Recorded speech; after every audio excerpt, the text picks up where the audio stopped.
Bonjour mes amis, j'espère que vous allez bien. Sans plus tarder, intéressons-nous à la parole du Seigneur.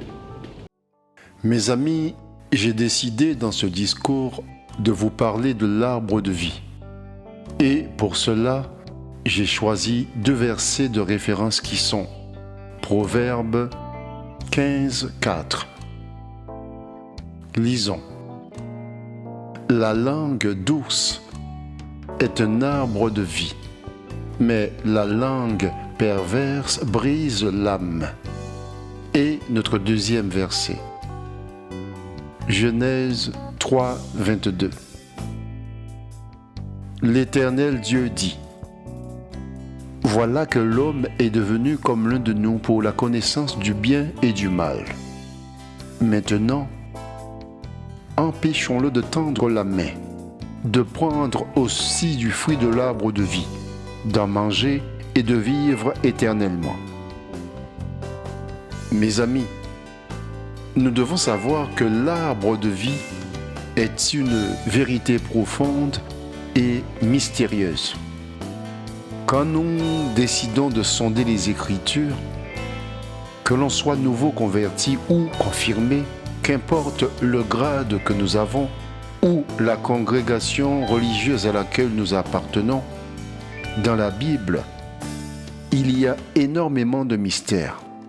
Il y a des choses que nous ne pouvons pas comprendre, car ces choses sont scellées, c'est-à-dire que ces choses dépassent notre entendement.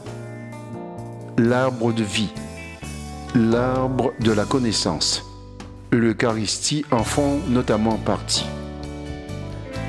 Ce sont là quelques grands mystères des Écritures, parmi tant d'autres.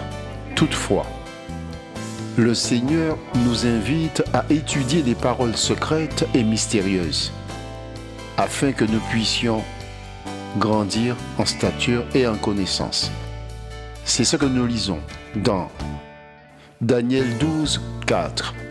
Quant à toi, Daniel, tiens ces paroles secrètes et conserve le livre scellé jusqu'au temps de la fin. Alors, beaucoup l'étudieront et verront leur connaissance s'accroître. Plus loin au verset 8. J'entendis ces réponses sans les comprendre. C'est pourquoi je redemandai: Mon Seigneur, quelle sera l'issue de tous ces événements? Il me répondit: Va, Daniel. Ces paroles sont tenues secrètes et scellées jusqu'au temps de la fin. C'est pour cette raison, mes amis, qu'il y a des choses que nous ne pouvons pas comprendre dans la Bible. Daniel lui-même n'a pas compris. Il lui a été répondu que ces paroles sont tenues secrètes. Mais, en les étudiant, notre connaissance grandira. Alors, c'est en m'appuyant sur cette parole de Dieu que j'évoque avec vous l'arbre de vie, à la limite de ce qu'il m'est donné de comprendre. Mes amis, si vous voulez comprendre les Écritures, n'usez pas de méthode que l'on vous a enseignée pour faire un résumé de texte, à savoir souligner les mots importants pour dégager l'idée principale. Ça, c'est ce qu'on nous enseigne à l'école. Ce n'est pas valable pour l'étude de la Bible. Abandonnez ce principe. Pour comprendre les Écritures, il faut se faire aider par l'Esprit Saint. Sinon, nous passons à côté. Voici quelques exemples. Jésus n'est pas un agneau. L'image de l'agneau est une parabole. Jésus n'est pas un arbre. Le Saint-Esprit n'est pas une colombe qui vole. Dans le livre, le Seigneur nous parle souvent de cette manière, avec des paraboles et des métaphores. Lisons 1 Corinthiens 10, 4. Et qu'ils ont tous bu le même breuvage spirituel, car ils buvaient à un rocher spirituel qui les suivait, et ce rocher était Christ. Lisons encore. Jean 1, 29. Le lendemain, Jean aperçut Jésus qui se dirigeait vers lui. Alors il s'écria, « Voici l'agneau de Dieu qui enlève le péché du monde. » Mes amis, ce sont des paraboles. Comment vous voulez comprendre ces versets en soulignant les mots importants? Nous voyons bien que nous ne pouvons pas appliquer ces méthodes pour disséquer les Écritures. De là, mes amis, nous pouvons comprendre que l'arbre de vie, c'est Jésus. Mais Jésus n'est pas un arbre, c'est une métaphore. La métaphore est un terme concret pour exprimer une notion abstraite. Donc, pour comprendre ce que Dieu nous dit à travers ces paraboles, ces métaphores, nous devons essayer de comprendre les caractéristiques de l'arbre. Ainsi, comprendre ce qu'est l'arbre de vie. C'est ce que je vous propose. Le rocher, c'est Jésus. Mais Jésus n'est pas un rocher. Un arbre donne des fruits. Jésus a donné sa vie, comme l'arbre donne des fruits. Mes amis, quand nous observons un arbre, nous comprenons et nous voyons de suite qu'il est fixé dans la terre et qu'il monte très haut. Et il n'est pas difficile de comprendre que plus il monte dans les hauteurs, plus il doit s'enfoncer dans le sein de la terre, afin qu'il résiste. Donc, Jésus est celui qui peut relier le ciel et la terre. C'est la passerelle entre le ciel et la terre, comme l'arbre a les racines au fond de la terre et les branches qui montent vers les cieux. N'est-ce pas là ce qu'il nous a démontré lors de sa vie terrestre? Il a été dans les profondeurs de la terre. Puis, Jésus est reparti dans les cieux, retrouver notre Père céleste. Le Seigneur nous dit que nous ne faisons qu'un. Nous sommes une branche de l'arbre de la vie. Et nous vivons et agissons en tant que partie de cet arbre. Si nous sommes détachés de l'arbre, nous ne servons plus à rien et nous nous dessécherons et nous mourrons. Mais tant que nous avons conscience de faire partie de l'arbre, nous sommes en accord avec lui. Nous fleurissons et nous nous épanouissons en toute perfection, tirant l'essence de notre être de lui, Jésus, la source de toute vie, de toute existence. Un arbre, mes amis, est vivant. La sève qui circule dans les vaisseaux de l'arbre montre qu'il est bien vivant. Quand la sève redescend, l'arbre perd de son feuillage. Quand la sève remonte, l'arbre renouvelle son feuillage. Ce qui montre bien que l'arbre est vivant. Quand ce mouvement cesse, cela signifie que l'arbre est mort. Donc, nous sommes convaincus et nous sommes d'accord que l'arbre est bien vivant. Voici une information pertinente, mes amis. Suivez-moi. Il paraît qu'un pin, l'arbre pin, ne meurt pas. Suivez-moi. L'arbre inspire un sentiment de calme et de paix.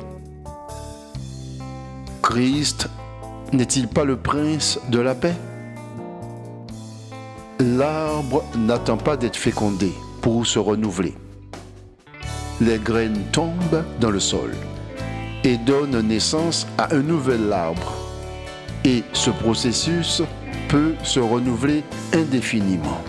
Mes amis, vous conviendrez avec moi que l'architecture d'un arbre est semblable, très proche de notre appareil circulatoire ou appareil cardiovasculaire. Les branches comme des veines, les grosses branches comme des artères. Vous conviendrez que cet appareil est semblable à l'architecture d'un arbre, mes amis. Au fur et à mesure que le temps passe, l'arbre grandit et devient de plus en plus fort. et résiste aux tempêtes et aux adversités. Cette particularité nous indique que l'arbre peut se renouveler indéfiniment. L'arbre qui pousse dans le jardin d'Éden et qui est la source de la vie éternelle, c'est donc Jésus. Mes amis, compte tenu du fait que Jésus est l'arbre de vie planté dans le jardin d'Éden, cela signifie que la vie éternelle est en Jésus. Maintenant, nous allons examiner ce que l'arbre peut nous apporter de plus. Mes amis, les arbres transformés, travaillés, deviennent du bois ou du papier, voire d'autres applications. Ces éléments nous sont fort utiles, voire indispensables, pour vivre sur la face de la terre. Reconnaissons en tout premier lieu qu'il a servi à effacer nos péchés, car Jésus a été crucifié au bois. Le bois vient de l'arbre. Mes amis, le bois, donc les arbres, servent à beaucoup de choses, énormément de choses. Le bois, donc les arbres, nous servent à nous transporter, à nous abriter, à nous déplacer, à naviguer, à nous réchauffer, à nous nourrir grâce à leurs fruits, nous préviennent des changements de saison en laissant tomber leurs feuilles. Quand nous voyons les feuilles tomber, nous savons que l'automne est proche. Les oiseaux y font leur abri, leur équipement. J'ai sûrement oublié beaucoup d'autres attributs de l'arbre et par conséquent de la vie qui est en Jésus. Retenons que l'arbre est un mystère très profond. C'est une parabole, c'est une métaphore. Mais Jésus n'est pas un arbre. Observons ceci, mes amis. Proverbe 11, 30. Le fruit que porte le juste est un arbre de vie, et le sage gagne des âmes. Et nous savons que Christ est juste. Donc, l'arbre de vie, c'est donc bien Jésus, car Jésus est juste. Lisons 1 Jean 2, 1. Mes petits enfants, je vous écris cela afin que vous ne péchiez pas. Mais si quelqu'un a péché, nous avons un défenseur auprès du Père, Jésus-Christ le juste. Ne nous perdons pas. L'arbre de vie, c'est Jésus. Donc Jésus, c'est le juste. Lisons Proverbe 15, 4. Une parole porteuse de guérison est un arbre de vie, tandis que la langue perverse brise le cœur. Mes amis, nous qui avons foi en la parole et qui croyons en la Bible, nous croyons en Christ, nous croyons en la promesse du Seigneur et nous lisons Apocalypse 2, 7. Que celui qui a des oreilles écoute ce que l'Esprit dit aux églises. À celui qui vaincra, je lui donnerai à manger de l'arbre de vie qui est au milieu du paradis de Dieu. Nous pouvons comprendre, mes amis, que l'arbre de vie, ce n'est pas un pommier, ce n'est pas un arbre, car Jésus n'est pas un arbre. Il s'agit de Jésus, dont nous mangeons le corps et nous buvons déjà le sang. L'arbre de vie, c'est le Christ. Que Dieu vous bénisse.